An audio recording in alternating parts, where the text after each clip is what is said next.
GoNat 2025, 13th and 14th of September, SS Convention, Shamshabad.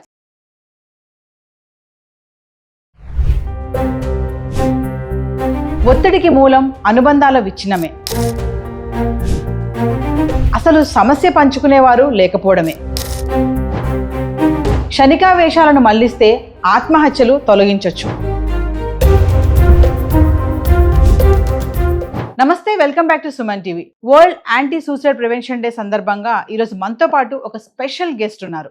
మానసిక ఆరోగ్య సమస్యలతో పోరాడుతున్న వ్యక్తులకు, ముఖ్యంగా ఆత్మహత్య ఆలోచనలు ఎదుర్కొంటున్న వారికి మద్దతుగా కౌన్సిలింగ్ సేవలు అందిస్తున్నటువంటి రోష్ని ఎన్జిఓ సంస్థ నుంచి వాలంటీర్ కృష్ణమోహన్ గారు ఉన్నారు. నమస్తే కృష్ణమోహన్ గారు. నమస్తే అండి.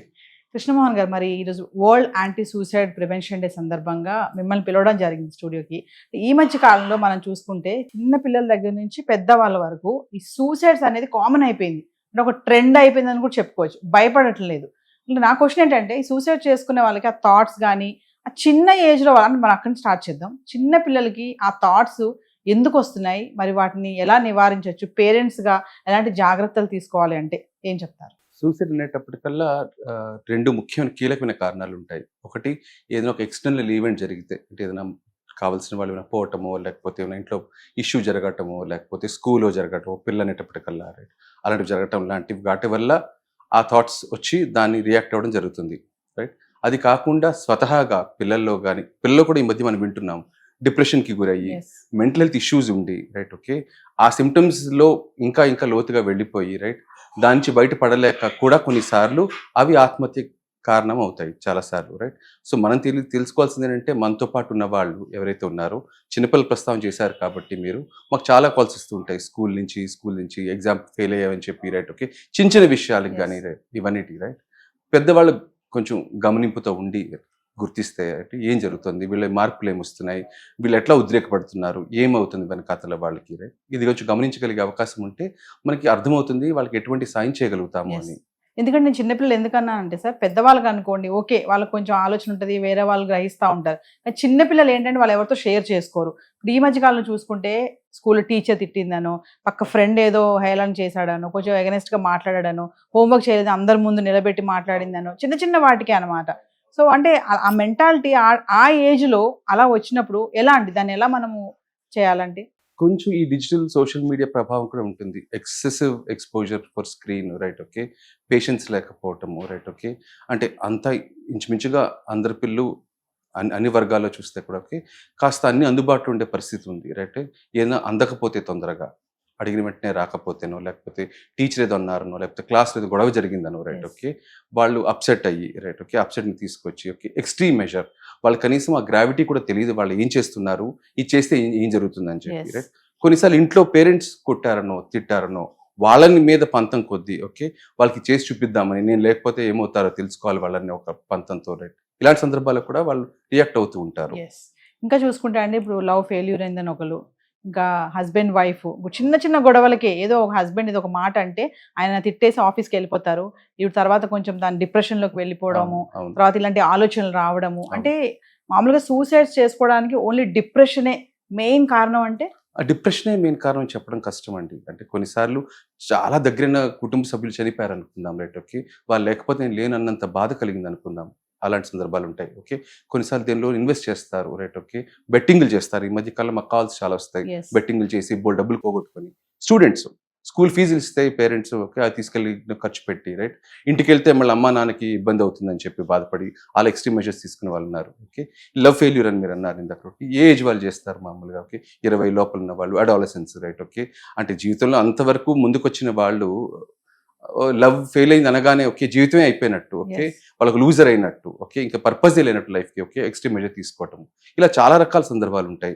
మీ ఇందాక అన్నారు ఒక లేడీ భర్త కొట్టాడని, మా దగ్గర కాల్స్ వచ్చినప్పుడు మేము ఏం చేస్తాము, ఆస్తి బేసికలీ అంటే తరచు జరిగే వ్యవహారం ఇది, ఓకే, తాగి వచ్చి కొడతారా మిమ్మల్ని, రైట్, ఓకే, ఇంతకుముందు ఏమైనా ఇష్యూస్ ఉన్నాయా, రైట్, ఓకే, ఇవన్నీ తెలుసుకొని వాళ్ళకి వాళ్ళకి ఏం చెప్తామంటే మీకు రీసోర్సెస్ ఏంటి, మీరు ఏం చేద్దాం అనుకుంటున్నారు ఈ సందర్భంలో, రైట్? Yes. పోలీస్ ఆశ్రయించవచ్చు, ఓకే, వేరే హెల్ప్ తీసుకోవచ్చు, బయట ఉండి వినో చేయొచ్చు, చదువుకునే వాళ్ళైతే వేరే ఉపాధి వెతుక్కోవచ్చు, ఇలా సలహా సూచనలు ఇస్తాం Yes. అంటే ఒక సమస్యతో కానీ అలాంటి ఆలోచన వచ్చినప్పుడు కానీ అంటే వాళ్ళు కొంచెం అవేర్నెస్ గా మీ దగ్గరికి వచ్చారు అంటే సంస్థ దగ్గరికి వచ్చారనుకోండి, అవును, వాళ్ళతో ఎలా మీరు డీల్ చేసి వాళ్ళ సమస్యను తీర్చి కూల్ గా పంపిస్తారు? క్షుణ్ణంగా తెలుసుకునే ప్రయత్నం చేస్తాం మొత్తం. అంటే చెప్పే ఇన్సిడెంట్ ఒకటైతే, ఒక విషయం అయితే ఓకే, దాని వెనకాతల లోతుపాతులు కానీ బ్యాక్గ్రౌండ్ చాలా ఉంటుంది. ఇది ఎక్కడి నుంచో కూడా వస్తూ ఉండొచ్చు, చిన్నప్పటి నుంచి ఇబ్బంది నుంచి రావచ్చు, ఓకే, పేరెంట్స్ తో ఇష్యూస్ కావచ్చు, ఓకే, సెక్షువల్ అబ్యూస్ తో కొంతమంది వస్తూ ఉంటారు, ఓకే, వాళ్ళ విషయాలు చెప్తూ ఉంటారు, ఓకే, ఎన్నో బ్యాక్గ్రౌండ్ ఉంటాయి. సో అన్నీ తెలుసుకొని వివరంగా వాళ్ళతో మాట్లాడి ఎంపతితో పాటు, ఓకే, వాళ్ళు ఎటువంటి జడ్జిమెంట్ లేకుండా, ఓకే, వాళ్ళని Yes. ఒక ఫ్రెండ్లీ స్పేస్లో, సేఫ్ స్పేస్లో వాళ్ళకి కంఫర్ట్ ఇచ్చి మాట్లాడిన తర్వాత చాలా సందర్భాల్లో వాళ్ళకి ఏం జరుగుతుందో ఒక క్లారిటీ వచ్చిన తర్వాత ఏం చేద్దాం అనుకునేది వాళ్ళు నిర్ణయించుకుంటారు. Yes. ఆ ప్రయత్నం మేము చేస్తాము. అది కాకుండా ఇంకా అవసరమైతే కనుక కౌన్సిలింగ్ రిఫర్ చేయటము, ఓకే, చాలా రకాల సంస్థలతో మాకు అనుబంధం ఉంది. అంటే షీ టీమ్స్ వాళ్ళతో ఉంది, భూమిక అనే హెల్ప్ లైన్తో ఉంది, ladies women help empowerment help line ఉంది, ఇలా చాలా వాటితో ఉంది. ఓకే, ఎవరెవరికి ఏ రకమైన సహాయం అందితే వాళ్ళు లబ్ధి పొందుతారో తెలుసుకొని దానికి మనం వాళ్ళు రూట్ చేస్తాం, Yes. చేసి దాని ద్వారా వాళ్ళు హెల్ప్ అవుతారు. మామూలుగా మనం వింటూ ఉంటాం కదండి, సూసైడ్ చేసుకునే వాళ్ళకి లోన్లీనెస్ ఉంటుంది, వాళ్ళతో ఎవరు మాట్లాడరు, వాళ్ళు చెప్పే పట్టించుకోరు, ఎవరు కూడా వాళ్ళని వదిలేస్తారు ఎలోన్గా, అరే వీడు ఇంతేరా, వీడి లైఫ్ ఇంతేరా, వాడు మన మాట వినడు అని అంటూ ఉంటాం. అలాంటి వాళ్ళు కూడా ఇలా సూసైడ్ చేసుకోవడానికి ఆలోచిస్తూ ఉంటారా? అలా వదిలేయడం వల్ల చేస్తారు అనుకోను, కానీ అలా చేసుకునే ఉద్దేశం అయిన దగ్గర నుంచి వాళ్ళు విత్డ్రా అయిపోతారు. అంటే సడన్గా వాళ్ళ బిహేవియర్లో మార్పులు జరుగుతాయి, రైట్? ఎప్పుడు వాళ్ళు మాట్లాడరు, రైట్? కలిసి భోజనం చేసే రుచి ఉండదు, రైట్? తినరు, రైట్? అయితే ఎక్కువ తింటారు, లేకపోతే అసలు తినడం మానేస్తారు, ఎక్కువసేపు నిద్రపోవడానికి ప్రయత్నిస్తారు, ఎక్స్ట్రీమ్ గిల్ట్తో ఏదో ఒక రకమైన లోపల వ్యధతో బాధపడుతూ ఉంటారు వాళ్ళు, రైట్? ఇలా చేస్తూ ఉంటారు. చాలాసార్లు ఇలాంటి బిహేవియర్ గమనించిన వాళ్ళు ఏం చేస్తారు, చుట్టుపక్కల వాళ్ళు, వీళ్ళు ఎప్పుడు ఇంతే అని చెప్పి కొట్టి పారేస్తూ ఉంటారు. కొన్నిసార్లు ఎక్స్ప్లిసిట్గా చెప్తారు కూడా వాళ్ళు, ఓకే, చచ్చిపోవాలంది నాకు, ఇదంతా వదిలించుకుంటే బాగుంది అనిపిస్తుంది, ఇంకెంత కాలం లాంటి మాటలు మాట్లాడతారు వాళ్ళు, రైట్? ఈ పక్కన వాళ్ళు ఎప్పుడు ఇలా అంటూ ఉంటారులే అని చెప్పి వాళ్ళని వదిలేస్తారు. బట్ చాలాసార్లు ఏంటంటే అలా ఎవరైతే చెప్తున్నారో నిజంగా వాళ్ళు దాని మీద రియాక్ట్ అవుతారా అవరా, చేసుకోరో పక్కన పెడితే, వాళ్ళు మనకి ఏం చెప్తున్నారంటే, నాకు ఏదో ఇబ్బందిలో ఉన్నాను నేను, నాకు సాయం కావాలి, నా ఇబ్బంది మీరు గ్రహించండి, వినండి. అప్పుడు మన చుట్టుపక్కల ఎవరైతే ఉన్నారో, ఓకే, వాళ్ళు కూర్చోబెట్టి ఎందుకు అలా అనిపిస్తుంది మాటికి నీకు, ఓకే, ఏం ఇబ్బంది పెడుతోంది నేను, ఓకే, ఏం చేస్తే పరిస్థితి మారే అవకాశం ఉంటుంది తెలుసుకొని వాళ్ళు వీలైతే వాళ్ళు చెప్పటము, లేదంటే కనుక కౌన్సిలర్గో లేకపోతే అలాంటి హెల్ప్ లైన్తో ఫోన్ చేయించి మాట్లాడటము చేస్తే వాళ్ళకి హెల్ప్ అవుతుంది. కొంతమంది పట్టించుకోరండి, అబ్బా వీడు ఎప్పుడు ఇలాగే మాట్లాడతాడు, బ్లాక్మెయిల్ చేస్తాడు, నేను చచ్చిపోతాను, బెదిరిస్తాడు అని చెప్పేసి కొంచెం కొట్టి పారేస్తా ఉంటారు. అలాంటి నెగ్లెక్ట్ చేయడం ఎంతవరకు కరెక్ట్ అంటారు? అస్సలు కరెక్ట్ కాదండి. అంటే సూసైడ్ ప్రస్తావన చేసే వాళ్ళు ఎవరైనా కూడా, ఓకే, ఆకతాయిగా ఊరికే చేయరు, చేసిన ఒక 2 సార్లు చేస్తారు, కానీ తరచూ మనం వింటున్నామంటే మాత్రం ఖచ్చితంగా, ఓకే, అదొక అలారం అని అనుకోవాలి. మనం వాళ్ళకి అలారం బెల్ ప్లే చేశారు మనకి, మనం దాన్ని పట్టించుకోవాల్సిన అవసరం మనకు ఉంది. We have to react to it. దాన్ని అసలు వదిలేసే పరిస్థితే కాదు, రైట్? అంటే మనం దాన్ని ఆపేయగలుగుతామంటే నేను చెప్పలేను, కానీ ఆపే ప్రయత్నం ఖచ్చితంగా చేయొచ్చు మనం. మరొక విషయం ఏంటంటే, ఎడ్యుకేటెడ్ బాగా చదువుకున్న వాళ్ళు కూడా, ఇప్పుడు ఐటీ సెక్టార్లో ఉన్న వాళ్ళు కూడా జాబ్ పోయిందనో, లేకపోతే జాబ్ పోయిందని ఇంటికి వచ్చాక వైఫ్ ఏదో అనడమో, కుటుంబ సభ్యులు ఏదో అనడమో, అంటే వెల్ ఎడ్యుకేటెడ్స్గా ఉన్న వాళ్ళకు కూడా ఇలాంటి థాట్స్ రావడం మనం చూస్తున్నాం. సూసైడ్స్ చేసుకున్న వాళ్ళని కూడా మనం చాలా వార్తల్లో విన్నాము. ఎందుకు అంటే ఎడ్యుకేటెడ్ అయ్యుండి కూడా అంత అవగాహన, అంత సెన్స్ ఆఫ్ హ్యూమర్ ఎందుకు ఉండట్లేదంటే, అంటే మనస్తాపానికి, మనోవ్యధికి ఎడ్యుకేషన్ ప్రతిసారి మనం లింక్ చేయలేము, రైట్? ఓకే, ఆ పాయింట్ ఇన్ టైంలో ఆ నిమిషంలో వాళ్ళకి ఎందుకు అంత కష్టం కలిగిందో మనం చెప్పలేము, రైట్? కాకపోతే వాళ్ళకి యాక్సెస్ ఉంటుంది ఇన్ఫర్మేషన్కి. వాళ్ళు ఒకసారి గూగుల్లో సెర్చ్ చేస్తే మళ్ళీ నంబర్లు దొరుకుతాయి, రైట్? ఓకే, ఫ్రెండ్స్ ఉంటారు, మాట్లాడుకునే పరిస్థితి ఉంటుంది. ఎవరైతే చేసుకుంటామని అని ఆ స్టెప్ తీసుకుంటారో, రైట్, దానికి తక్కువ ధైర్యం, చిన్న విషయం కాదు, అది చాలా ధైర్యం కావాలి, రైట్? పిరికి వాళ్ళు ఆత్మహత్యలు చేసుకోలేరు. పిరికితనం అంతా ఎక్కడొస్తుందంటే, ఎప్పుడైతే ఇది ఇలాంటి స్టెప్ తీసుకుందాం అనుకుంటున్నారో ఆ స్టెప్ తాలూకా పరిస్థితులు ఏంటి, ఓకే, ఆ పరిస్థితిని ఎదుర్కోవడంలో భయం ఉంటుంది, పిరికితనం ఉంటుంది. ఆ పిరికితనాన్ని డీల్ చేయలేక ఇంత దారుణ స్టెప్ తీసుకుంటారు. కాసేపు కూర్చొని వాళ్ళకి, ఓకే, ఏం జరుగుతుంది, వర్స్ట్ కేసు ఏమవుతుంది లైఫ్లో, రైట్? ఓకే, ఇది పోతే ఏమవుతుంది, భార్య తిడితే ఏమవుతుంది, రైట్? ఓకే, ఇలా మనం కూర్చోబెట్టే వాళ్ళకి గనక మనం కౌన్సిల్ చేయగలిగితే, వాళ్ళతో మాట్లాడగలిగితే, చాలాసార్లు వాళ్ళు ఫోకస్ నుంచి షిఫ్ట్ అయ్యి వాళ్ళు లైఫ్ పట్ల మరి కొత్త దృక్పథంతో కానీ, కొత్త ఆశతో కానీ మళ్ళీ లైఫ్ మొదలు పెట్టగలుగుతారు. ఆ టైంకి అది అందుబాటులో ఉండకపోవటమే ఇబ్బంది. అంటే సూసైడ్ చేసుకునే వాళ్ళు పిరికి వాళ్ళు కాదు, ధైర్యవంతులు అంటారా? సూసైడ్ చేసుకొని చాలా ధైర్యం కావాలండి. అంటే నేను చెప్పిన సందర్భంలో అసలు సూసైడ్ అంటే ఏంటి, ప్రాణం తీసుకోవడం లాంటి పెద్ద క్లారిటీ లేని చిన్నపిల్లల గురించి మనం చెప్పలేం కానీ Yes. పర్ఫెక్ట్గా పెద్దవాళ్ళు చేసుకుంటున్నారంటే చాలా ధైర్యం కావాలి. ఒక మనిషి ఆత్మహత్య చేసుకున్నారు చిన్న విషయం కాదు కదా. Yes. ఆ ధైర్యం అంతా ఏంటంటే పరిస్థితి ఎదుర్కోవడానికి వాడుకోకుండా ప్రాణం Yes. తీసుకోవడానికి వాడుకుంటాం. అది సాడ్. మాట్లాడే వాళ్ళు లేక చెప్పుకునే వాళ్ళు లేక, చెప్పుకుంటే జడ్జ్ చేస్తారని భయపడి, రైట్ ఓకే ఇలా చేసామని తిడతారని, దాన్ని మళ్ళీ ఇంకో సందర్భంలో దాని ఇన్ఫర్మేషన్ వాడుకొని వాళ్ళని విక్రిస్తారని ఇలాంటి భయాలు ఉంటాయి. yes. అందుకని కౌన్సిలింగ్ హెల్ప్ తీసుకుంటే ఓకే అదొక సేఫ్ స్పేస్. అది ఎవరెవరిని జడ్జ్ చేయరు, రైట్, ఎవరెవరిని నిందించరు, రైట్ ఓకే ఇలా ఎందుకు చేస్తామని చెప్పి ఆరాలు తీరు, వింటారు, తెలుసుకుంటారు. ఓకే ఇక్కడి నుంచి ఏం చేద్దాం ఇక్కడ అని చెప్పి డిస్కస్ చేస్తారు. మీరు కౌన్సిలింగ్ అంటున్నారు కదండి, ఎంతమంది కౌన్సిలింగ్ సెంటర్స్ వరకు వెళ్ళి అంటే మా అబ్బాయి ఇలా థింక్ చేస్తున్నాడు, మా అబ్బాయికి ఇలాంటి ఆలోచనలు వస్తున్నాయి, లేదు నాకే ఇలాంటి ఆలోచనలు వస్తున్నాయి, నేను దీంట్లో నుంచి బయటకు ఎలా పడాలని కౌన్సిలింగ్ సెంటర్స్ వరకు వెళ్ళే వాళ్ళు ఉన్నారు అసలు సంఖ్య అంటే? ఖచ్చితంగా ఈ మధ్య కాలంలో చాలా పెరిగిందండి అవేర్నెస్. అంటే మీలాంటి మీడియా సంస్థలు కానీ లేకపోతే ఛానల్స్ కానీ చాలా అవేర్నెస్ గురించి మాట్లాడటం వల్ల రేటు చాలా పెరిగిందండి. అంటే చాలా మంది మాతో మాట్లాడుతుంటారు. అంటే ట్రైన్ పట్టాల దగ్గర నిలబడి మాట్లాడిన వాళ్ళు, ఊరేసుకుందని మాట్లాడిన వాళ్ళు, ఓకే ఆ లాస్ట్ మినిట్లో ఒక్క ప్రయత్నం చేద్దాం అని చెప్పి చూస్తారు. మా నంబర్ దొరుకుతుంది వాళ్ళకి, పేపర్లో దొరుకుతుంది, ఓకే ఛానల్స్లో చెప్తారు, రైట్, కాల్ చేస్తారండి, చేస్తారు, రైట్ ఓకే. కాకపోతే భయపడేది అంటే కౌన్సిలింగ్ అనగానే ఒక పెద్ద ఓ భూతం లాగో లేకపోతే చాలా డబ్బులతో కూడుకున్న వ్యవహారం, ఓకే ఎన్నోసార్లు తిరగాలని భయపడతారు. ఆ భయం లేకుండా హెల్ప్ లైన్తో రీచ్ అయితే మా వాళ్ళు అరేంజ్ చేస్తారు, మీ సెషన్స్కి సలహా ఇస్తారు, రైట్, కనెక్ట్ చేస్తారు గ్రూప్స్తో.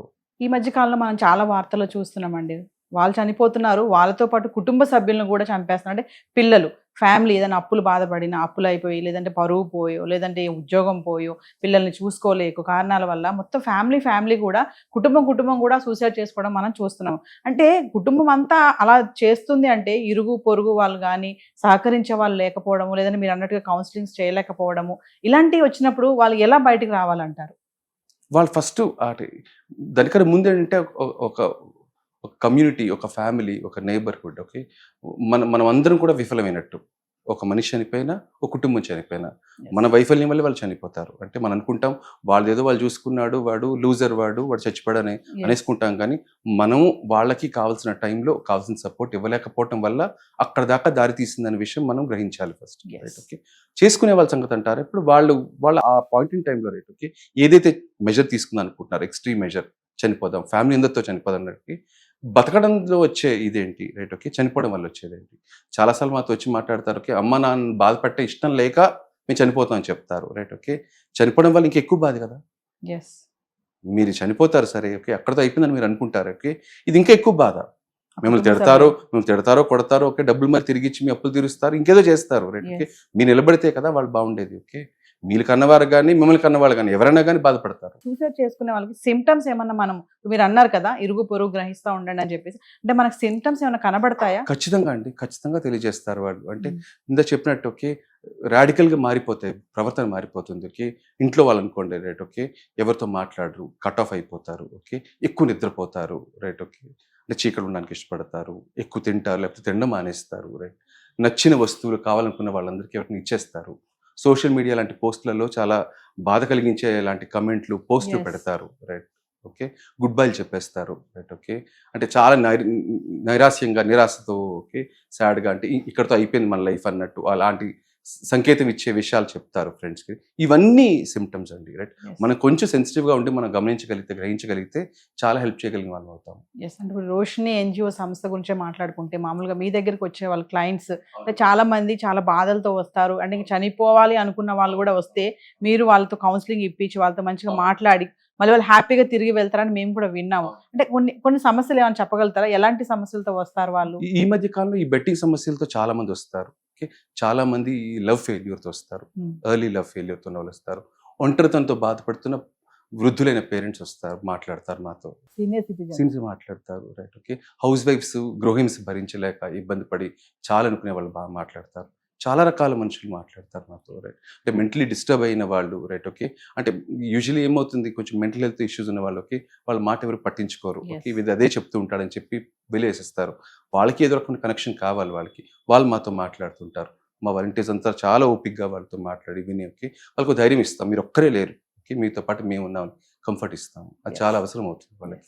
కృష్ణభవన్ గారు, ఫైనల్గా అంటే యాంటీ సూసైడ్ ప్రివెన్షన్ డే సందర్భంగా మా వ్యూవర్స్కి కానీ ఏమైనా చెప్పాలనుకుంటున్నారు అంటే కొంచెం ధైర్యమైనటువంటి మాటలు? మీ చుట్టుపక్కల ఎవరైనా కానీ ఓకే, మీ స్నేహితులు కానీ, కమ్యూనిటీ కానీ, వాకింగ్లో కలిసే ఫ్రెండ్స్ కానీ ఓకే, ఎవరిలోనైనా అకస్మాత్తుగా కాస్త మార్పులు జరిగిన, ప్రవర్తనలో మార్పులు కానీ, మాట్లాడే విషయాల్లో కానీ గమనిస్తే కొంచెం గమనించండి, సెన్సిటివ్గా ఉండండి. ఓకే, అప్పుడప్పుడు కనీసం ఓకే టైం తీసుకొని వాళ్ళ పరిస్థితి బట్టి కానీ, మీ కంఫర్ట్ బట్టి కానీ ఎలా ఉన్నారో అడగండి, రైట్? తెలుసుకోండి, వాళ్ళతో మాట్లాడండి. ఓకే, నాతో మాట్లాడొచ్చు అని చెప్పి వాళ్ళకి ఆ నమ్మకాన్ని ఇవ్వండి, రైట్? అది ఇంపార్టెంట్. థ్యాంక్ యూ కృష్ణమోహన్ గారు. థ్యాంక్ యూ సో మచ్ అండి. నమస్తే.